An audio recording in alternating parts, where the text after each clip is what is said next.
Okay, so who is sick of hearing the words coronavirus? Pretty much all of us are. People want to get back to work. People at manufacturing plants, office workers, restaurants, transportation employees, all of us want to get back to work.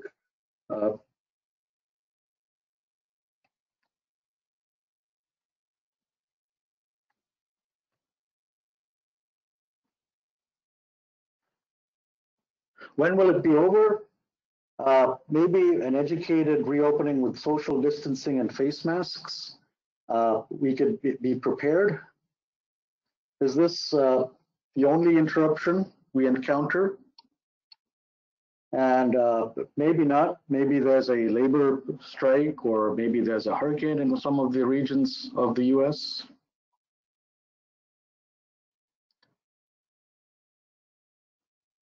But what has this interruption done to our industries? Some clients are thriving and others are hurting. Who is thriving? Like Amazon, baby wipes, face masks, disinfectants, gym supplies, those are thriving. The other ones which are hurting are perishable foods. Gas and petroleum are hurting. So we definitely need a roadmap of how we want to go forward. We are all facing difficulties. We need to be prepared. And now the office staff works from home. So basically everyone is going to Zoom and Teams. So when people go to Zoom and Teams, we basically need to work remotely, but we can't get to somebody's cube, so we can't go to Bill or Bob's cube and say, I have a question, can we resolve this? No. So we need to convene as a group, have a meeting, and then basically we go and research our problem for 2 hours, and then we return as a group and then resolve the issue. But there's probably pros and cons to working from home, especially when the whole staff is at home.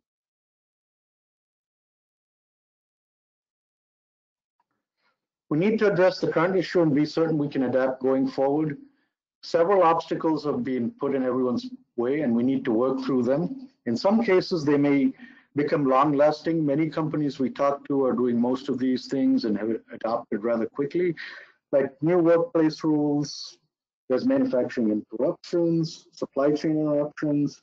Probably we got key countries across the Pacific Ocean who we rely on as suppliers for electronics, flashlights, collimators, pet food. The other thing is workforce distancing. Now people have to be 6 feet apart for being distancing. People in the same room, basically if there's 3 cells, one person can't be in the first cell, and then the second cell is really close by. It has to be either the next room, or it has to be more than 6 feet of distance. Transportation's in and out. So basically, if we have deliveries going out on Tuesdays and Fridays, we may have to make sure that the customer is available on those days. We can't be sending in deliveries where customer is actually out of office or there's someone sick. We need to communicate. More communication is a good thing than less communication. Okay, flexing time, adding new shifts. So let's say we have one shift currently, but then pandemic hit us, or there's a strike, or there's a hurricane, or we're doing some prep. So we need to have 2 shifts of 6 hours, probably 6 to noon. And then there's an hour and a half of break. And then we have a 1:30 to 7:30 shift. And the other thing is cleaning and sanitizing between shifts. This is a pretty important thing in this day and age, especially now. During lunch breaks, we can have our cleaning staff between noon and 1:30. And typically also after shifts, even before shifts. And then temping before and after shifts, the temperature checks. So before a person enters the factory or plant or warehouse, basically we need to have someone take the temperatures to make sure they're not sick. At the same time, even when someone's returning from work, they shouldn't be sick. If they are sick, they shouldn't be returning the following day. And so here's the thing, what can we do in JD to help? How can GSI help? We've been assisting several clients with this situation, and we'd also like your feedback. How can we make our current situation better right now? Reinvent your workday. Shifts, if a one shift operation, potentially move it to two, just like we were talking about. Stagger start times, stagger lunches, incorporate sanitizing crew between and during shifts. Watch lists, shared watch lists with team members, with the group. Review customer order holds as far as, sales orders, credit limit checks, back orders if there's no availability, purchase orders requiring approvals on requisitions, planning messages. So at manufacturing, if there's order and expedite messages in a certain shift, the next shift person needs to know what are the orders that need to be expedited. You don't want to wait for 2 or 3 days and find out, oh no, we have all these orders which haven't been on that container, or the transportation company is still waiting on it, and it's been weeks or days since we've actually expedited these planning messages. Okay. What can be automated to eliminate time gaps? We can run batch jobs more often, post batches during the day more often.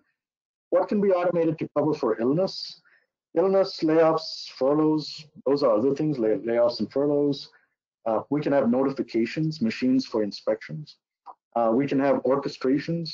My friend Janelle will be touching orchestrations and talking about how we can make JDA provide you the automated way of life. What can we do to automate transactions seamless internally and externally? Internally, probably like the accounting or manufacturing accounting, when there's shop floor work orders, as soon as they're completed, there's a message or a email sent to the manufacturing accounting folks to close these work orders so that they can be fulfilled on sales orders and shipped out. Same way, externally, you can send out shipment emails, tracking number emails, invoice numbers to customers ahead of time. Approvals, potentially create a distribution list for multiple levels of business, spread out, furloughed, unavailable during work hours. So basically, we need to have a distribution list, a group of people, because what will happen is, let's say one person comes in today and he or she doesn't return till the third shift on the following day. But if there's a distribution list of multiple people on that email list, everyone gets the email that way. There's a kind of like a backup. So we need a backup and a backup distribution list. So we can create watch lists and notifications via emails and SMS, which is critical to our suppliers. So, and customers. So let's say we have delivery estimate emails. The delivery estimate email basically is going to say, okay, initially we thought it would take 7 days to send out to you, the customer, but now it's going to take 9 days because the transportation freight company has a person who's sick. So it's going to take you, 9 days. So if we inform the customer ahead of time via notification or email, that's a lot better than, not communicating or them canceling the order. And then the approvals examples, we have ECRs and ECOs. So basically in the ECOs and ECRs, we have, let's say 2 different departments, design engineering department, and then there's a manufacturing engineering department. In the design engineering department, there's probably 2 or 3 approvers, and then in the manufacturing engineering, there's 3 approvers. So once the first team approves it, then the second team will get the approval. But with the orchestration, we can automate which group, the first group after both of them approve it, then the next group gets it, and then 3 approvers approve it. So for example, if it's in the second group, there's Robert, Alex, and Robert. Robert's the manager. He looks at what Alex does, like review CAD drawings, review the BOMs of a compressor or a pump or a configured item. And once he okays that ECO, approves it, Rob checks Alex's work, and then he finalizes the ECO.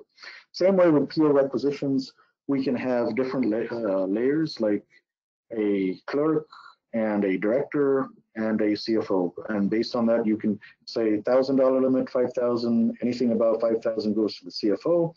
And we can orchestrate those email notifications. Another thing is plant and equipment.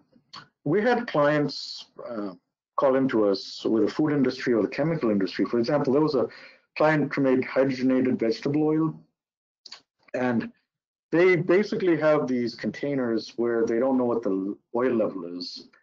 So they didn't have the level indicators, so they were guesstimating what the levels were and manually putting an adjustment or a cycle count. But with an orchestration, you can capture that signal from the system and then load it into JD Edwards and automate the adjustment and cycle count and having more accuracy as opposed to a guesstimate. Okay. Same with a container which is empty or full. So if it's empty, then you can't produce anything. You're going to have to wait for ingredients to be in the container. So we could have an orchestration to say, if this is empty, then we need to fill up the container for the ingredients so all the batch work orders can be completed ahead of time. And then alerts can be used, and we can have dashboards for this too. Oh, this is another good one.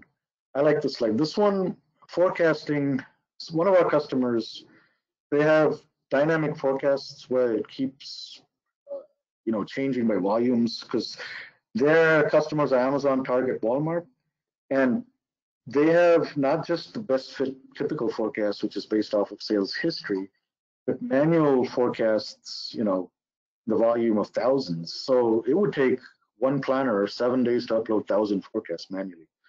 But then if you automate it, maybe it takes just 30 minutes to 1 hour with an orchestration, and it's automated, and it can have 3 or 4 other forecast types. And in the nightly job, the MRP batch program captures those forecast types to plan for work orders and purchase orders. Another common example is capacity planning. A lot of you in the manufacturing world probably know capacity planning. The first thing is increasing the number of shifts. So for example, the common math is currently there's one shift, 8 hours, 10 employees. So the available capacity is 80 hours. So 3 of them fall sick or furloughed, or they quit, then the available capacity reduces to 56 hours per day. That's basically the 7 employees times the 80 hours and one shift, that was 56.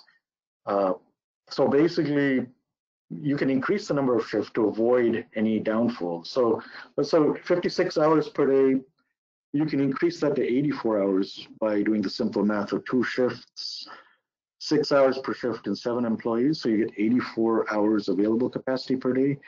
And you put a note there saying 7 employees work 2 shifts, 6 hours each with an hour break. Okay, so that's one way of going about it.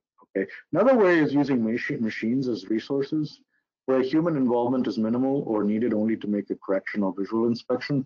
It is possible to reduce the employees to 3 in a dispatch group or a line cell or a common grouping of machines or employees.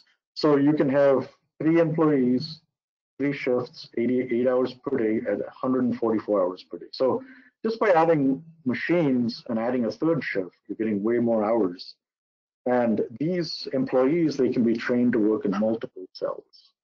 So, I mean, there's a couple of ways you can go about it. This is something which is not new, but if it's something we are not aware of, it's probably something we can enforce.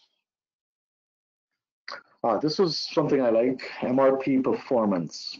And regardless of pandemic or not pandemic, MRP performance is something which has been there for quite a while. A lot of clients, typically configured industries or where you have multiple item branch location lot numbers.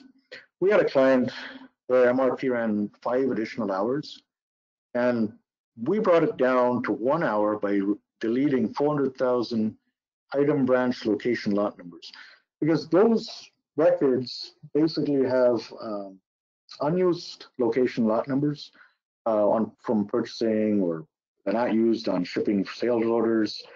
They're not used at all, and they're just sitting there in the item location. So you delete that. The other thing is closing open work orders, sales orders, purchase orders open for months or years. If we have those open for several years or months or decades, that's going to affect you, because when you do a repost job, it's going to take hours because you have these closed or open work orders from, let's say, 2016. So that's 4 years worth of open work orders, and your repost work order job runs for hours. Okay, so these are some tips that you should consider if you feel like your MRP is going too long. The other one big point is setting up bills of material for stocking types M's or S's to avoid warning messages. Client had 65,000 warning messages that were taking up almost 45 minutes, affecting MRP performance.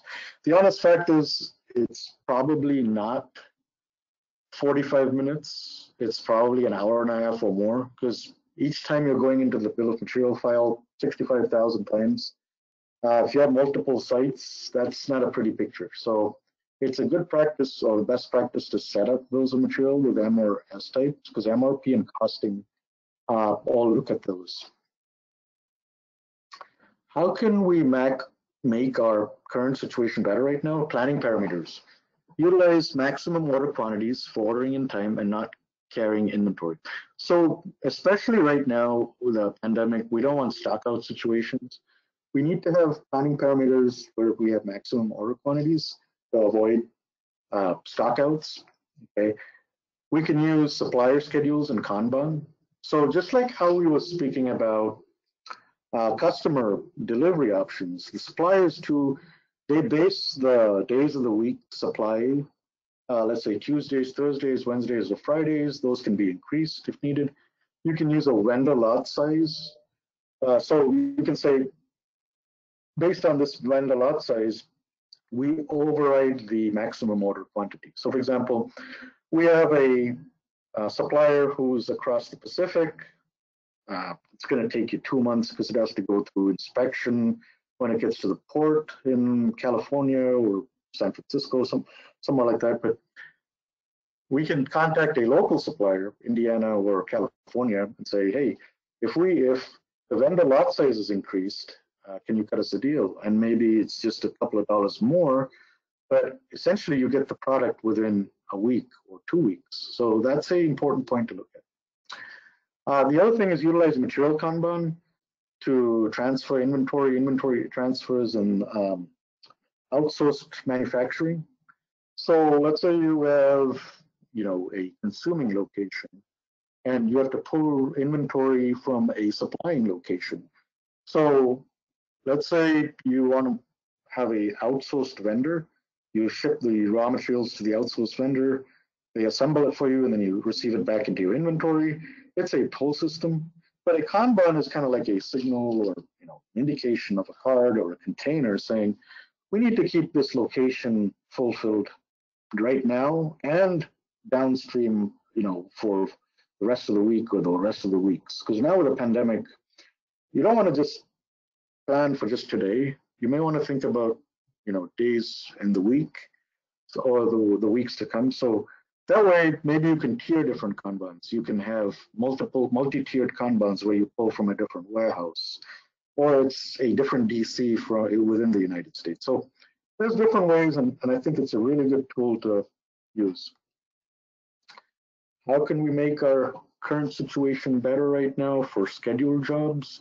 If additional shifts added for distancing, do we need to run more often? Yes, as we saw in a previous slide. Work order, purchase order, pick slips, invoicing, reporting, all probably need a review and a potential edit to add more often or more direct runs. Yes. So invoicing, pick slips, and reporting, we can run those jobs more often because we definitely want to fulfill our customer demand. Picks based on wave picking, customer carrier region, maximum order quantities, like we said, we want to avoid stockouts. Who needs the info? Not at the office. Okay, so someone's at home. If they're working from home, there's a distribution group. If 2 people are not available, the other 2 people in the distribution group are ready to take the thing. Are jobs running often enough?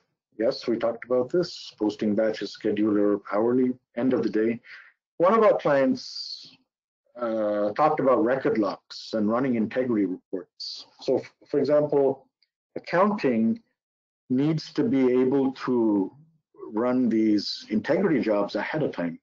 You don't want to be wasting a lot of time during the beginning of the month and wait till the month end, say, there's 30 hours of work on Saturday and Sunday on the weekend, and we're working all remote, we can't really always call our workmate on the weekend. So it's a good practice or best practice to try to get a lot of these integrity reports, identify problems ahead of time, fix them.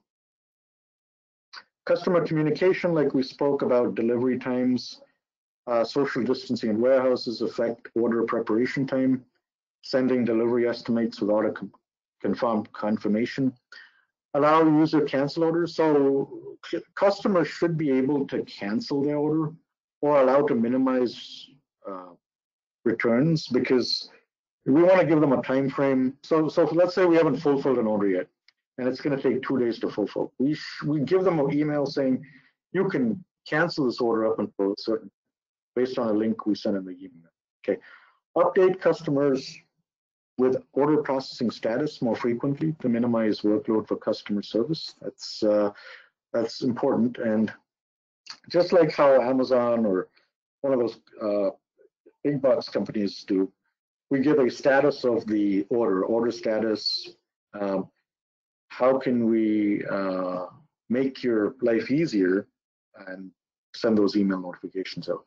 Supply chain planning, bump up minimum balances. The only negative side of this whole thing is the minimum balances. We're not talking about a truly lean at this point. We're saying carry some more, use maximum order quantities, bump up minimum balances just to avoid stockouts. And that may be a good thing just based on the situation. And here's a picture of a bench, which is probably over 40 years old. And my friend gave me this picture of the bench. But if it uses one person, it's fine. If you use 2 people to sit on it, the chances are it could break. But can we make that bench stronger? Yes. Consider shelved projects at this point. We've reached out to several clients. They've been really good. And they said, we have so many shelved projects that we want to open up. For example, ECRs. When there's kits and configured items, can we use an ECO for that? The answer from Oracle was no, but we know that in Orchestrator you can do it. If it takes 6 weeks to program Orchestrator, we can get it done in a couple of weeks. So there's several rooms for opportunity with our current tool set. Okay, what does not work with short staff? So this is a place where you can contact us at GSI. As a team, we can give you business process analysis, add value to your processes, eliminate constraints. We can also recommend where we can give you automation. We can recommend solutions. There's a lot of new products out there right now. We have E1 pages, composed pages, dashboards. So there's a lot of things where GSI is willing to help, and we can assist with your business process analysis. What info takes too long to get process or disseminate? So if you have a list of shelved projects, this is the time to reach out. How can we make our current situation better right now? RF Smart automation. So RF Smart can be used at the time of receiving. So for example, with receipt routings, you can have an inspection step. Anything which is received into inventory, we can put on hold until it's inspected and it's okay, release to the warehouse.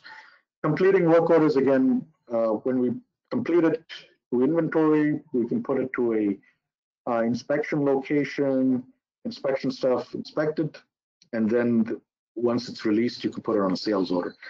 Picking, packing, put away, closing work orders. Again, RF Smart is a good solution for the front end. And the back end, it's going to call all the JD business functions. Dashboards, we can provide you composed pages, E1 alerts, if below the stock level, customers on credit hold alerts, on-time delivery alerts, backorder alerts. So a lot of these things are good tools when someone's absent or when someone's furloughed. We have different group members with these different dashboards. Cycle counts. This is a interesting topic because right now, if you go into a warehouse, we have different people who into the warehouse. Like there's contracted freight companies, there's truck drivers who currently receive their work on a mobile device. And before they receive their work, maybe the first half hour is to do cycle counts. We know a company that does cycle counts using truck drivers. They count 10 items a day. In the course of the year, all the items are counted, making the accounting department's life easier and happier. Okay, so that way, when you do one big physical inventory at the end of the year, it's a lot easier. And plus, we're not wasting resources. Okay? The other big thing is cross-functional training. And most of you are basically aware of this. Employees that are on site need to have more than one skill set. Everyone knows today that, for example, ability to do transactions that normally some salary folks do, like issuing material to work orders, completions, cross-training of associates for shipping, receiving and picking, and put-away transactions. If you're doing just issues and work order completions, probably those staff can be cross-trained for receiving, picking, and put-away. Similarly, if for quality checks, employees who only use the scanner should be trained in JDE to make corrective actions. So for example, a supervisor is sick, and the folks only use the scanner, but if they want to use corrections in JD Edwards, they should be able to do it. Similarly, cross-training on the line cells. It's not just assembling. Maybe does the batch have proper ingredients in the container, or proper inspection going on in each step of the process? Is there proper quality control? Do we need to inspect your machine, make sure it's working correctly? I mean, like things like that. It's nothing new, but just a little awareness at this point. With that, I will pass it over to my friend Janelle, who will take over with Orchestrator.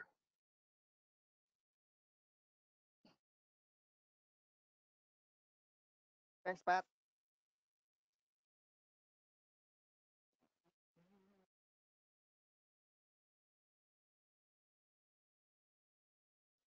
Can you see my screen?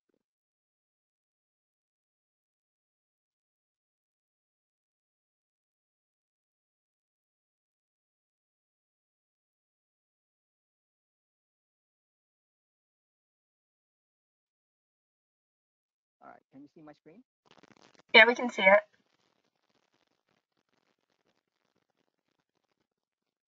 All right, how's that? Yep. Hello, my name is Jonel Tenorio. I'm a senior techno-functional consultant at GSI, and I will be sharing some notes on business and logistics resilience from a process automation angle. So how can we make our current situation better right now? Pat has been asking this question, right? And I guess my question is, why are we just starting to think about making our situation better now? I mean, technologies on process automation and Internet of Things has been around for so many years now. Specific to JDE, the integration of Internet of Things was launched in tools release 9.1, and that was back in 2013. And process automation started to become a centerpiece about 3 years ago, way before the Rona disrupted our lives. So if your shop has not embraced them, you may have a lot of catching up to do. Now, you will see on the slide that process automations, IoTs, it can do a lot of things, compare images, weighing, move stuff to specific distances. I mean, a good example, I guess, to reinforce the checklist is scanning an invoice using an optical scanner to feed to your J.D. Edwards Enterprise One instead of manually typing them. I mean, I'm sure most shops has that. Now, at some shape or form, that's an automated process. But that process can now be automated from end to end without touching paper invoices using E1 Orchestrator. So how can E1 Orchestrator help? I mean, again, I will relabel this slide as the current state of ERP instead of the future of ERP, because it is happening now. And what is the current state of ERP? It is the intelligent ERP. JDE is it is an established application and has matured significantly. I was mentioning a while ago that JDE is middle-aged, and Oracle has been investing and is still investing a lot of money on it. So what is Oracle up to? Originally aimed at business analysts and orchestrator developers to build and extend JD Edwards applications without touching application codes. Orchestrator is something that they have been trying to promote for, I would say, a good 3 to 4 years now, because I knew someone at Oracle where he was one of their top guy promoting the cloud. He was so successful in promoting the cloud that they took him out of that space and put him onto the Orchestrator so that he can start reinforcing the promotion and the marketing of Orchestrator. So this is where their money is right now.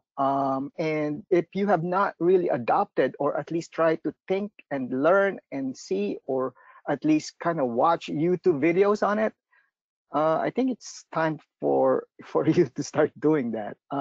It has now evolved, and the Orchestrator has been used by developers, technical resources, systems administrators, CNCs, as a tool to help them with their customizations. I mean, they call it customizations, but in reality, it's just using an interface. It's called an Orchestrator Studio to build something, and you can build something from scratch without having to learn any new programming language. So external interfaces and routine tasks are now being developed and built using Orchestrator to automate and provide information for customers. So for example, you have a business analyst who keeps on relying to get stuff done from developers. They can actually do some work themselves and start and cater to some JD Edwards needs, screens, and reports using orchestrators.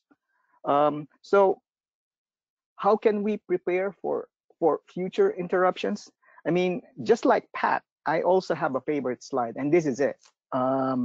So what are the keywords in the 3 bullets and the checklist that you're seeing on this slide? You notice that the words automate and notifications are highlighted within the 3 bullets on this slide. And the message that they're trying to convey on this slide is to cover the 3 main areas in running an efficient business, which is to automate and to provide notifications internally within the organization, and outbound transactions involves payables to suppliers, and then inbound transactions or money coming in from receivables from our customers. So this is a well-rounded business cycle represented on this slide. And if you have a setup similar to this, you are set for whatever interruptions that will come your way. Because with this model, all you need to do is to monitor, and you can be anywhere. You can be in an island as long as there's an internet connection or something that would connect you to your system and do your monitoring. Okay. Now, this slide evolved from a single Internet of Things feed back in Tools Release 9.1. So I'm sure you've seen this slide a lot. Now, this is from a single internet feed, Internet of Things feed. It now became a multi-dimensional E1 orchestrator centric with inputs from IoT, user interface, process simplification, all the way up to the intelligent ERP. And I will not be surprised if more input or inputs to feed the orchestrator is added to this list. You know, this particular list that's on the left side of the slide. Now, also part of this revised slide is highlighting and adding the Orchestrator Studio together with the E1 orchestrator. Now, if you've seen this slide before, the orchestrator was actually the centerpiece. Now they added the Orchestrator Studio, the box below it, as one of the centerpieces as well, because that's where the fun happens. Meaning, you know, it's a really cool user interface that anyone and everyone can actually use. It's not a developer tool. It's more of a cool interface that would translate the scripting tools that was used before to do IoT. Now, because they had made the orchestrator a much more application-centric tool, that they have the studio as the main design design interface and front end to provide you with building and modifying your orchestrators or orchestrations. So what is constant on this slide is that the E1 orchestrator still complements and consumed within JD Edwards application, which is on the right side of the screen. Now, Orchestrator and IoT. E1 Orchestrator provides key processing capabilities for practically all JD Edwards Enterprise One applications to service, consume, and process data from internal applications, from external devices, and other software interfaces. So, I mean, if you are familiar with the JD Edwards systems and all the modules within it, I believe every single module complements and can be, you can use the orchestrator to enhance the application and provide you with you know, I don't want to call customization, but the way you want to use your ERP or your JD Edwards application. This slide takes us back to the year 2013. I mean, when Oracle released a machine-to-machine service, where a service on the left side can take data from another machine and take it into another machine, and then feed it into a JD Edwards application onto the right side. Now, middle of it is the orchestrator. Originally, Oracle branded it as the IoT orchestrator. That basically translates the REST, you know, Groovy scripts into a machine executable engine, and it connects the physical world to the virtual world. Sensors, beacons, internet devices. It feeds and updates it inbound and outbound. Now, again, this particular slide and process was introduced back in Tools Release 9.1, and with the orchestrator, the JDE just requires components that you know, there are 4 components actually. They need the rules engine, the cross-reference, and a service request, together with some whitelisting of objects. Now, We're not going to go deep into all those Orchestrator technical process, but I just want to mention it because it's a key component, or they are key components that runs the Orchestrator to be able to assist the business, or to assist the business to provide them with another way or another layer in extracting and consuming data within their JD Edwards applications. And currently, if you want to know, the E1 Orchestrator has actually been revised based on the current tools release 9.2.4.3. Now, this next slide, the services listed on the left side, or actually on the right next to the forklift, are just a sample of what an orchestrator can do. And if you notice, the forklift has been used a lot. I mean, the forklift image is just a cool image, or is a symbol that has been used by Oracle to visualize the orchestrator and how it interacts with services. Now, the services that are listed here are older examples from an IoT slide. The orchestrator can add a lot more value when, let's say, if you think of tedious end user manual entry, like for example, you have people from AP who's doing voucher entry, collections, day in and day out, but the volume has started to grow. That's one really cool area that you can use Orchestrator to automate. Now, spreadsheet upload, I mean, it exists right now, but if you want to basically process it without having to touch your email, the Orchestrator can actually automate that from end to end. Routine systems administration tasks like disabling users, adding users. Let's say you add and delete users like every month, and you add and delete users like 100 at a time. That's a lot of work. You can use orchestrators to basically provide to help you automate and keep that a routine for you. Extracting periodic information for auditors. That's another service that you can use orchestrators for. Alerts and more alerts within JD Edwards.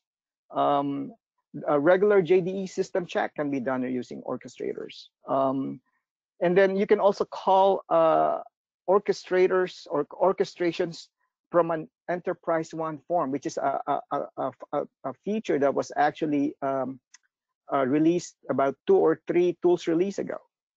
So, I mean, this particular services that you're seeing at this point, the sky's the limit on this.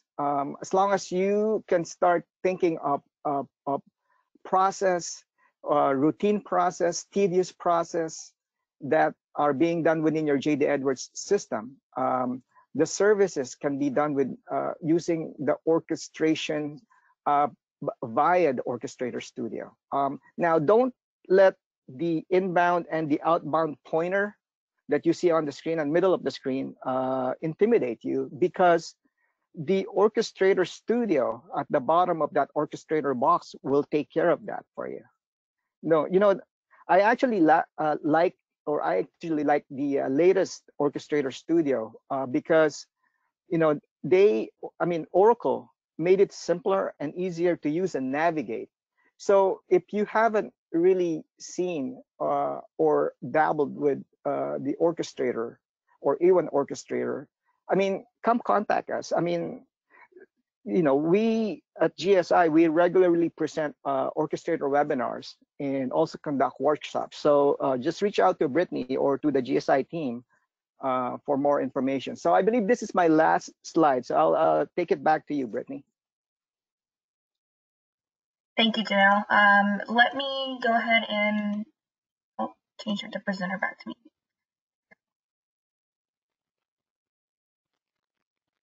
All right, can you see my screen? Yes. All right, Yes. perfect. Thank you. I'm just going to do a few follow-up items from our webcast, and then we'll move on to the question and answer section. Check out our upcoming JD Edwards virtual workshops. You can register through the links you see here listed on the screen. I'll just keep those up for a second, just in case anybody wants to save them.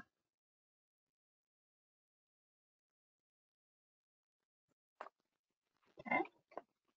Our webcast today is part of GSI's free ongoing educational webcast series on JD Edwards. Our upcoming webcasts are listed on the screen. We actually have one coming up tomorrow, how to build JD Edwards dashboards to drive your business. If you want to join that, it's 2 p.m. Eastern time. Check out our ERP Talk, which is a problem-solving forum where you can get your JD Edwards and other enterprise applications questions answered.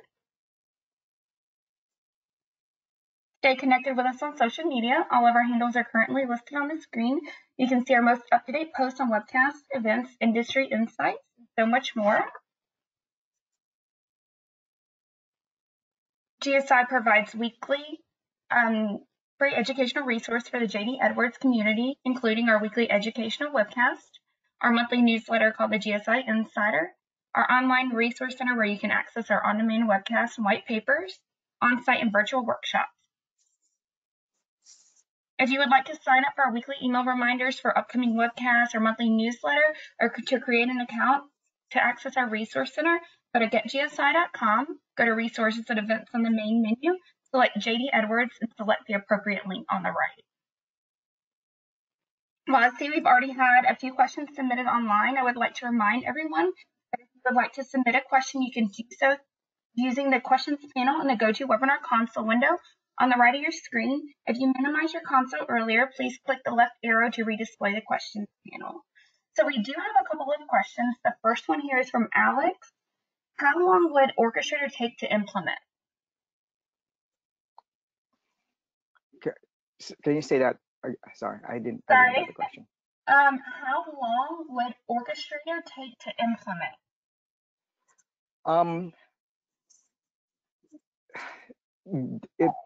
It depends on whether you have the infrastructure to support it. Like for example, you have to be on a certain tools release, and then we recommend that there will be a an AIS server. So you will need an AIS server so you can use the Orchestrator Studio without competing with your current process. But timeline wise, I mean, we have a team that does this. They can do it. I mean, with everything in place. Let's say you have a spare server, or you can slice a virtual machine from your current environment. Probably a couple of days. Perfect, thank you. Then we have another question here from Brenda. How can Orchestrator make the approval cycle better? So that's a good question. I mean, the approval cycle at this point, let's say, for example, if you have a PO approval, that the traditional PO approval in JD Edwards, right? And if you had actually been using the workflow, the Orchestrator can include notifications, and also like if your users are subscribed to the notifications within your UX1 process, it will actually send them an email as well. And also it can send a notification to your phone if you set it up and subscribe correctly, meaning you don't need to be logged into JDE to see that you have something to approve or something to reject. I hope that answered your questions. Awesome, thank you. And I do see we have one last question. It is from David. Can a Kanban notification be sent through Orchestrator to multiple people? Yes. Awesome. Well, that appears to be the end of our questions today. I just want to thank everyone for your questions and attending the webcast again. If you do have additional questions, or if you just want to reach out, you can email info@getgsi.com. And then as a follow-up from today's webcast, we ask that you complete a 1-minute survey when you exit. You're receiving an email with a link to our resource center on our website where you can access the recording from today's webcast, as well as a copy of the presentation. After today's webcast, we'll do the drawing for the $25 Amazon gift card. Anyone that attended the entire webcast will be eligible, and we will then notify the winner. Thank you again for attending our presentation, and have a great day. Thanks, Brittany. Thank you, Brittany. Thanks. Thanks, Pat. Bye. Thank you, Janelle.